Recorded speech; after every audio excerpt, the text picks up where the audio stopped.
to another episode of Double D Season 6. This season, we've seen so many exciting conversations, and we've got another one in store today. And I'm Dave Evans. And you are, Debbie?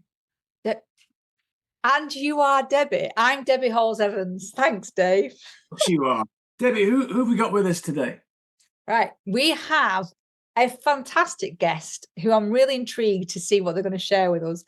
We met them at the TMA and they were doing a talk there too. So I am not going to say who it is because I'm going to let them introduce themselves and what they would like to share with our audience.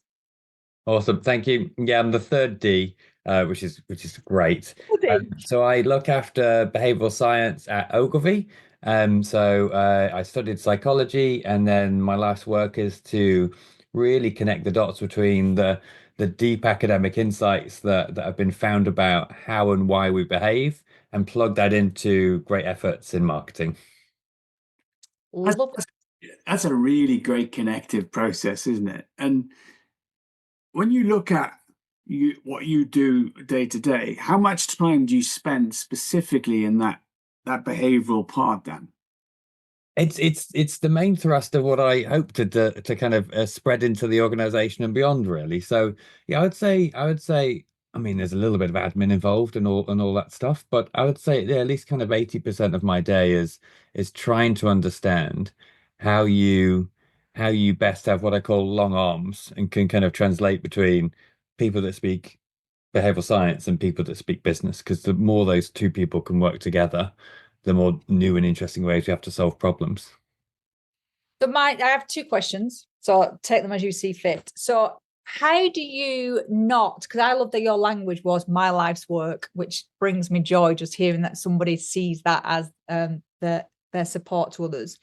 But how do you not intellectualize what you do? So how does it, because when we heard you talk, there was it, even though you said it's very academic, how do you translate that? What's Dan's style and how do you make it really tangible for real people?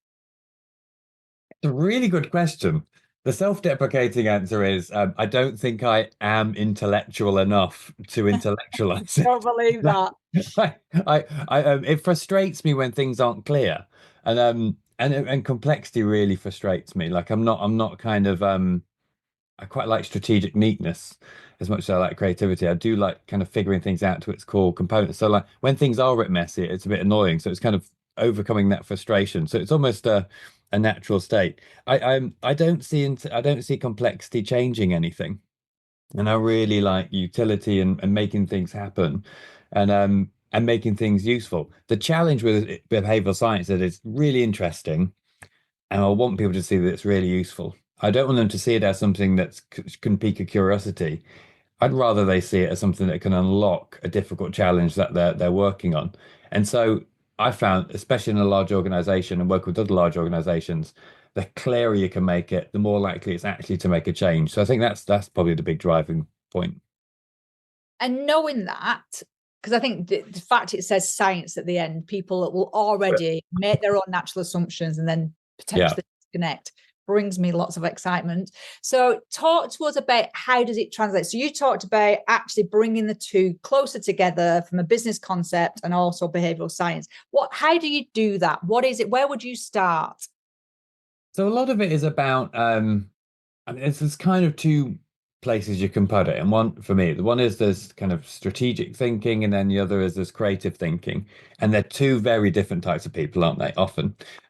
So what was really interesting about with creative people is I think the word science was a blocker when we first started to do it. And it did put people off and it did remind people of kind of, the GCSEs they hated. But if you can, and people think when you went to the room as the behavioral scientist, that you might be the police person of ideas. Do you know what I mean? And actually, couldn't be further from the truth. If you position it correctly, you're actually showing people that there are more, and creative people especially respond well to this. There are more levers in the head that you can pull to get customers to act, more buttons that you can press. And that positioned correctly is creatively liberating. It's saying there's more ways that we can achieve this. That is expansive rather than reductive. So as soon as we learned that reframe, I think we did very well in a creatively led organization. But where do you start with strategy? There are lots of we all forget that we're all in the business of behavior change at some point. Mm. It's all been conceptualized as marketing or shopper marketing or AI or whatever. But actually, the point of all those things is to change behavior. So when you remember that kind of, if you're in employee engagement, it's your job to change employees' behavior. If you're in transformation, it's your job to change organizations' behavior. If you're in um, brand marketing, it's ultimately your job to change. And, if you went to for heart surgery, you'd want the heart surgeon to know how the heart worked.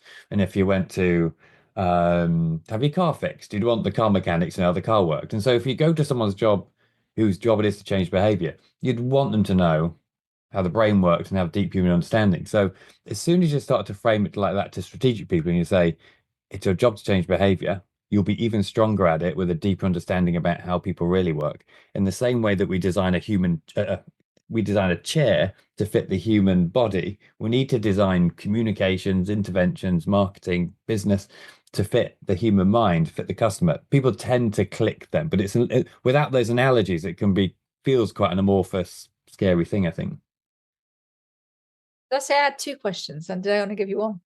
I've got so many. I then get excited because then I just ignored it in this whole podcast process. No, Debbie, I'd like, if you hold your thought though, because I know you've got another one. I think it's really important because in the analogies you gave, and if you're our listener, which is all kinds of people, your analogies also apply to leadership. If you're building leadership, you've got to link this to that too, because we often leadership practices in an organization are built around process for all the right reasons, but they miss so many opportunities to build in the right to build in the right why, to remember the person's view of the world, the map they're on.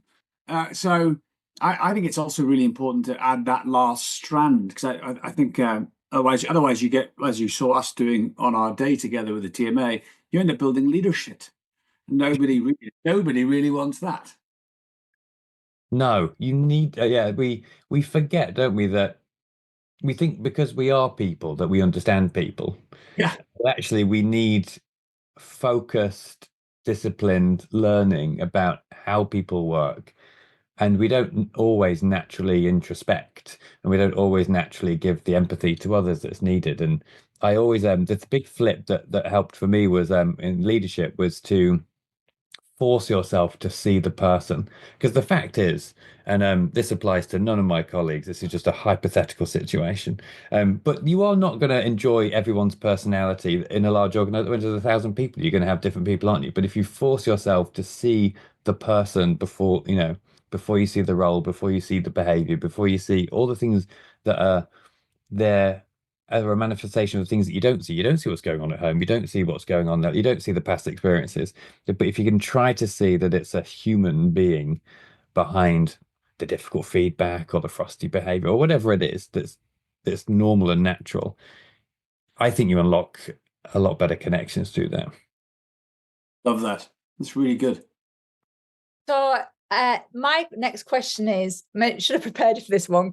So, because I've literally just written down as I was thinking about what you were saying, and it was knowing that you're bringing the two together. So this very scientific and very focused on behavior and then marketing, it could sit in the middle of being manipulative.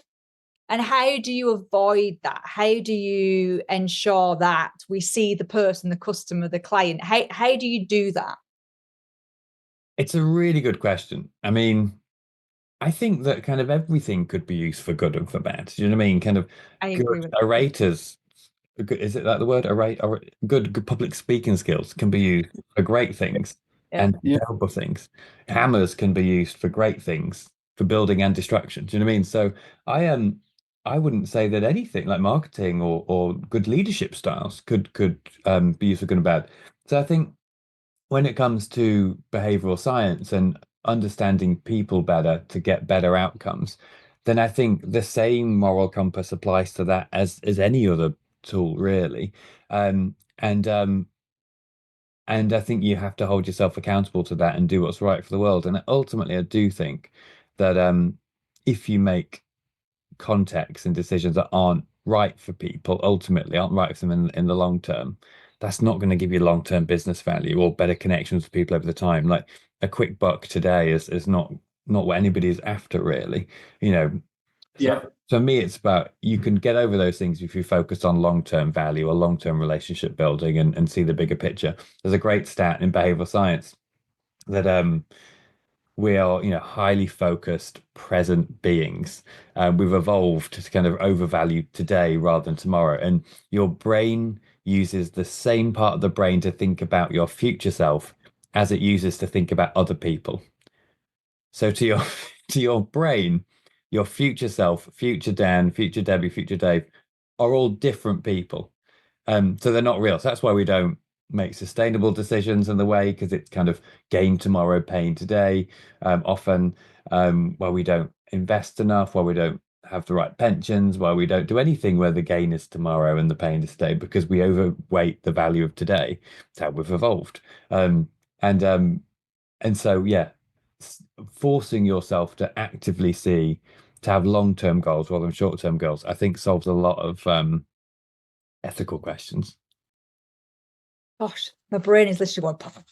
That's really, isn't that a really fabulous reflection there? If you're listening again today, wow, if that was just an axis of 0 to 100 and you're on one side or the other on a percentage, it's a really good reflection period, isn't it? Not to necessarily beat yourself up today, but to say, hold on a second, I'm probably on the wrong side that I think, not what you or I think about it, but just having your own self-awareness that actually you could solve a lot of today's pain by having a bit more bias to tomorrow's outcomes that you want.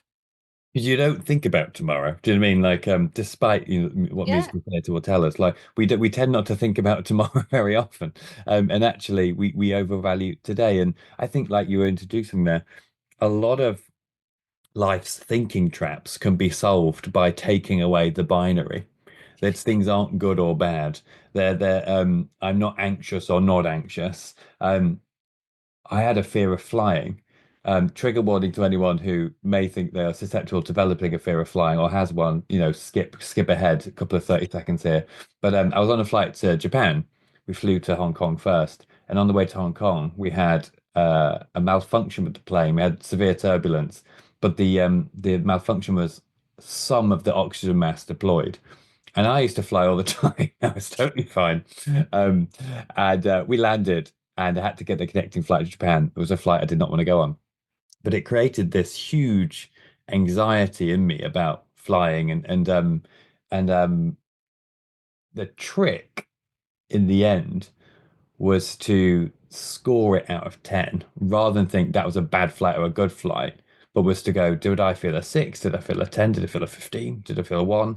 And by understanding that, not just categorizing as every flight I hate, every flight is terrible, by going, actually there's a spectrum, allowed me to start to explore what was it about the less anxious flights that made them less anxious, and then how could I respond to more of those behaviors? Was it that it's an evening flight and I had the day to calm down about it? Was it that I was busy and I didn't have time to think about it and understand the factors more deeply to then erase it? And yeah, I think binary thinking is the curse, and our brains have a binary bias. They like to bucket things up, but like you were saying, Yeah, understanding spectrums and scales really help you to interact better. that's a great question on its own merit, isn't it? Do you have a binary bias? That's like the perfect craft of a LinkedIn blog with a surprise at the end. Yeah.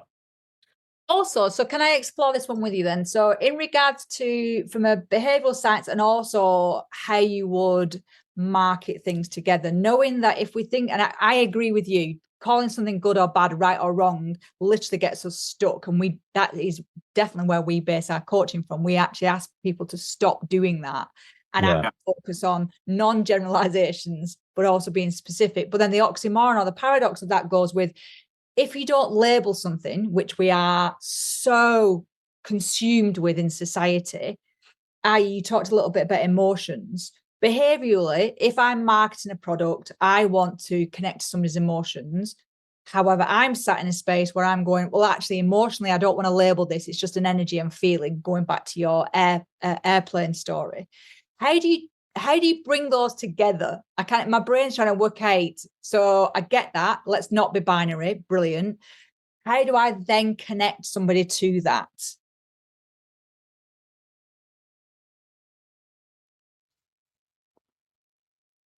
not sure I know the answer to the question, if I'm honest. Yeah, I think it's a really, really deep, deep one to consider. Yeah, I'll be honest. It's like the combating, doesn't it? It's because they feel they are together, but they just feel like they're really disparate, not desperate, disparate. Yeah. Yeah.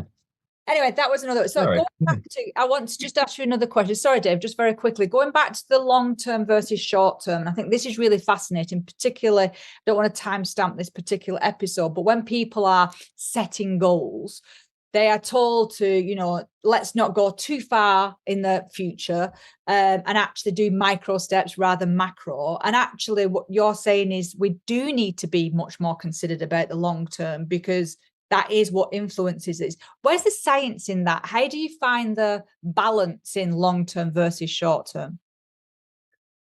There's a couple of interesting studies about how you get people to consider the long term more, which I think are super interesting.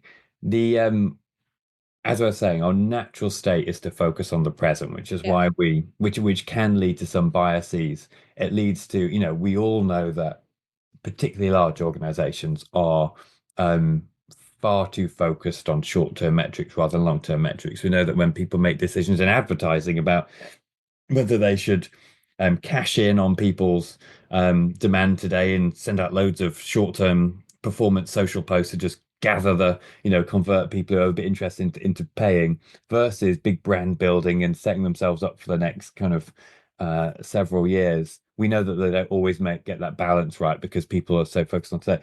We know that if you're having a difficult conversation, for example, at work, that's painful in the moment, but be amazing in unlocking your relationships together for the long term. So we know that people in so many different areas hyper focus on the short term.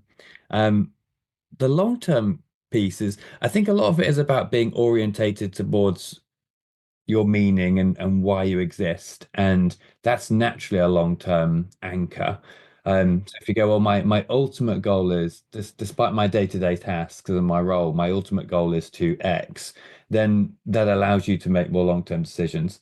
There's some really fun studies though that have been done. So if you want to get people to put more money into their pension, if you send them a picture of their face aged, so it shows them at 75 or whatever their retirement age will be, they naturally go, okay, I can see that's more real now. You've made it more concrete to me. I will now put more in my pension. Even better if you say you don't have to pay anything now. You just agree now that at your next pay rise, we'll take a bigger cut than we're taking now.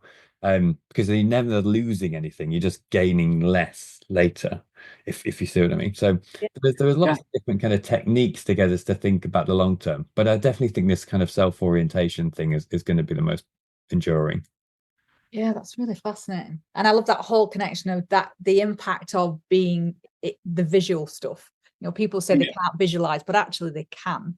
We do a simple activity where we just get somebody to describe the front door and they close their eyes. Everybody can do it.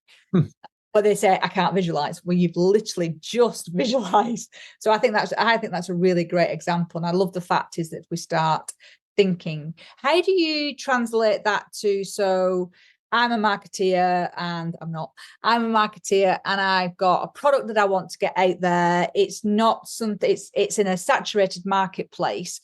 Knowing that is part of that, how do you engage somebody in that environment? Like, how do you cut through almost? Yeah. I think, I mean, there's a bunch of tools in the behavioral science toolkit, if you like, that would help us to cut through, beyond kind of all the things that marketeers would tell us about how to position a product and all of that good stuff. I think the way that we're seeing most success lately is to kind of attach yourself to the cultural conversation. So that adage about don't sell what you want to sell, kind of look at where the demand is, look at what people want to buy. Attach yourself to cultural conversations. Use influencers.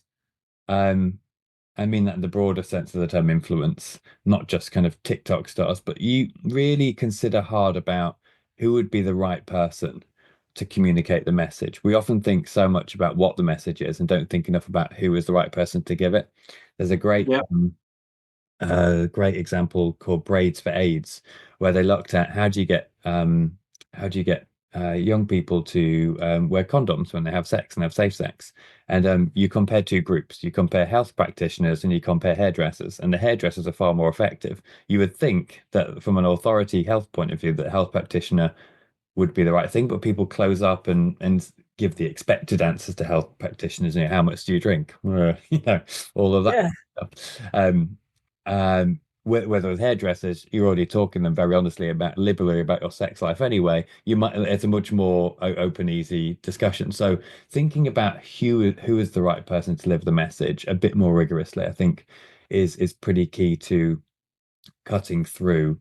And then as is often we're thinking about how do we change people's behavior. So it's referencing behavioral science concepts like social norms, like can we refer to the popularity of the behavior where we're a herd species. So there's a really great story about when you when you go to a hotel and you go inside the bathroom, there's that small sign that says, please reuse your towels because at this hotel, we really care about the environment. And there's a slight suspicion that you've spent £200 a night and they're trying to save 50p on the laundry costs. But that's maybe how it feels to some. If you try out a sign that engages the behavior through an environmental plea, you get some people that do it some of the time.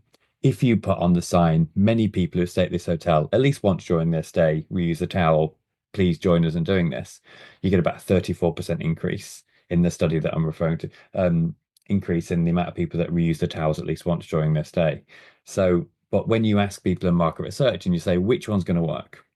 Is it the social proof message or is it the environmental message? They say, I'm not a sheep and I care about the environment. Put it into the hotel, the opposite works. So we don't always have what psychologists call introspective access to the parts of the brain that are really making decisions. We basically don't know why we do what we do all of the time. And so by understanding these behavioral science concepts, we can be better at knowing how to move people.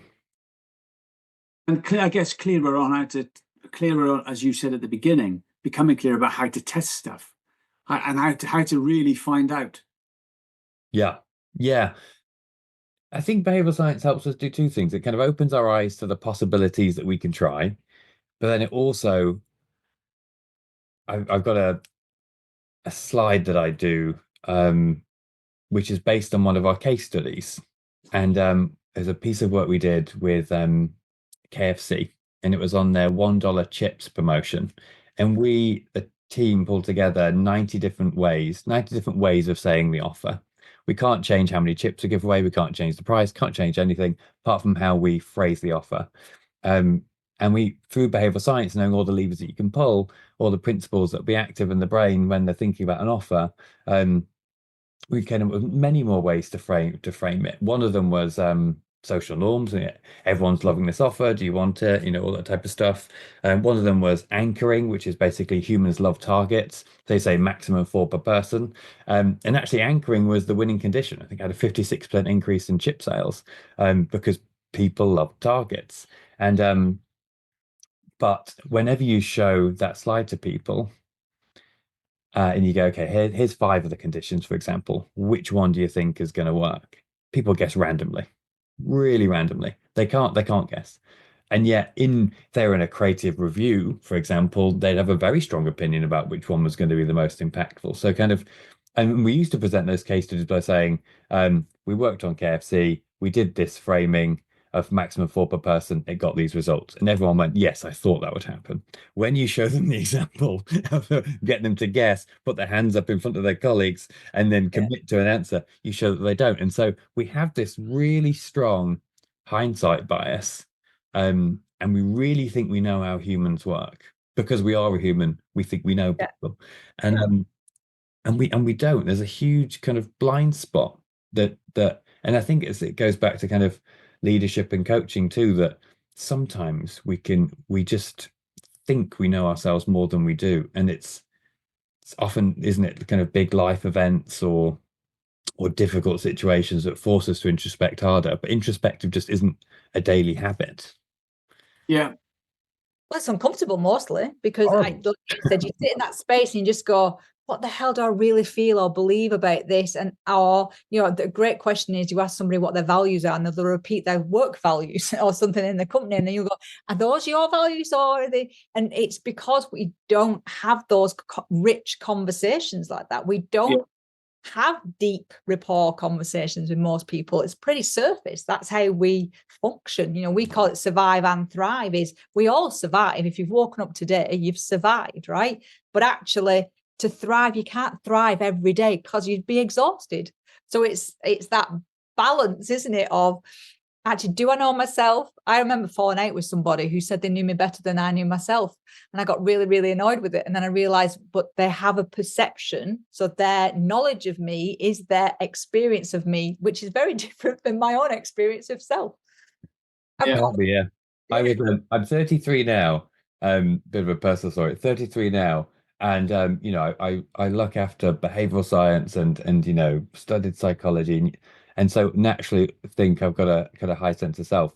Got to 30 years old, happened during COVID, realized I was gay and had not known, really repressed it until the first 30 years of my life. And so even me, who I thought would have had introspective powers, I totally missed that one. Yeah. I still blame the booster shot. You have to be careful. But we're not going down those lines. No, it's the microchip that did it.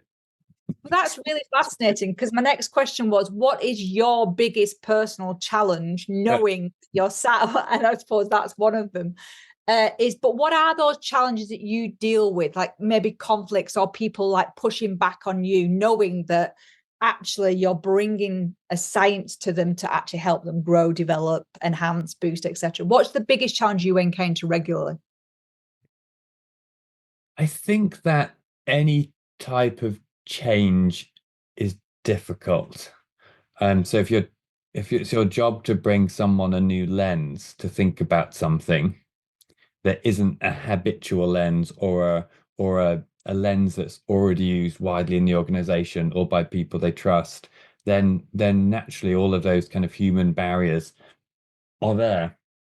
And it's been, I think it's about 13 years now we've had the behavioral science team at Ogilvy. So we've had and we sit within our consulting practice and are really plugged into the business.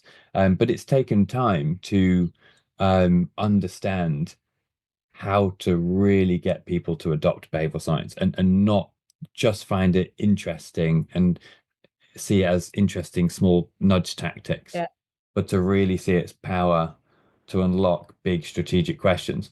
And I think the truth of it is it goes down to something quite simple, which is you need to have show that you understand their challenge, that you have a process, and that you've done it before with people that they trust and value. And I don't know if it's any more complicated than that. One of our philosophies is, how do you make something simple? And most things in life, as we said right at the beginning, is we really do make things very complex. Yeah. Sometimes I think it might be ego, or it might be the fact that we feel we need to, or we don't understand our audience. I think there's so many different reasons, but when we go into simplification, it becomes very complex. And I suppose then people will avoid it because they'll feel, or potentially, there's a lot I need to know and I don't know. And also people don't like not knowing. Yeah, I really agree. The ego point is such a good one. You remind me that I think when you're new and you're trying to bring a change and bring a new discipline, that the temptation is to make it sound big, mighty, powerful, and complicated. Yep. And because it just makes you feel comfortable in the room, but everybody else goes, who the hell is this person? So it's just really bringing, if you've got a new lens to bring, you have to really bring it humbly. And you know that you have to make sure people trust and establish yourself and all of those things, but you have to bring it humbly. I believe that kind of behavioral science is often the missing seat at the table, but it should never be the only seat at the table. It doesn't actually do a lot by itself, really good when you use it in unison. So that's why, at Ogilvy, we plug it into our advertising, we plug it into the way we do influence it, we plug it into the way we do our big transformation projects and consulting, the way we do employee engagement, the way we do everything. And that it's takes time. It's taken over a decade, but when you really figure out how to get different types of people to work together, we talk about diverse talent. Psychologists are very different to brand strategists, in some ways, and are very different to creatives. And actually getting people to have a common understanding and to work together and to see the value of their different ways of thinking rather than finding them kind of awkward things to fit together. That's the magic, I think. But the ego is, you got to kill the ego. You can't You've got it. want to be the clever person in the room at all. Yeah, but one of the simplest hacks for getting rid of the ego I came up with years ago with a friend of mine is put the letter R just after the E and turn it into ergo. Therefore, move on, right? And then you can activate the next, and you can deal with yourself pretty quickly. I think what I like about what you've said today, Dan, just like when we saw you speak at the TMA, is you represent your field of specialism as an and. It's a with. It's not instead of. It's not it's not the Bible of everything, but it is a key component. And that last piece around the seat at the table is important. But I'd like to just stop for a moment and pause, because I'd like to ask our listeners, if you're running a business, if you're running a team, have you considered behavioral science stuff before? And what you just said in the last sentence about putting everything through it, what in your organization do you need to put through something, right? Because it could be more of a cultural base, that you put everything through your culture, or everything through your behavioral cleanup, or everything through your customer experience you promise. What is it that you forget to do because someone else comes along? And what I like about what you're saying today, Dan, is it goes through everything. That's so important. The thing that you think's important goes through everything, and then we can build much more in this process as well. So I think, Debbie, it's time to ask Dan what his and is. Right? It is. Yeah. The big question. Drum roll. Interpretation, Dan, of this question. So asking you, what is your and? It may synthesize a lot of the things we talked about today already. Mm-hmm.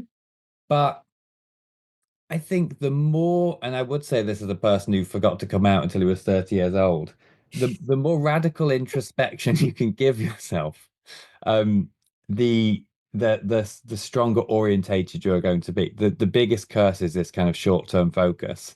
And people don't think about the future because they freeze, it's so unknown. But the more you can tolerate uncertainty. So there's a psychological concept about more creative people are more likely to be able to tolerate the uncomfortable feeling of not knowing.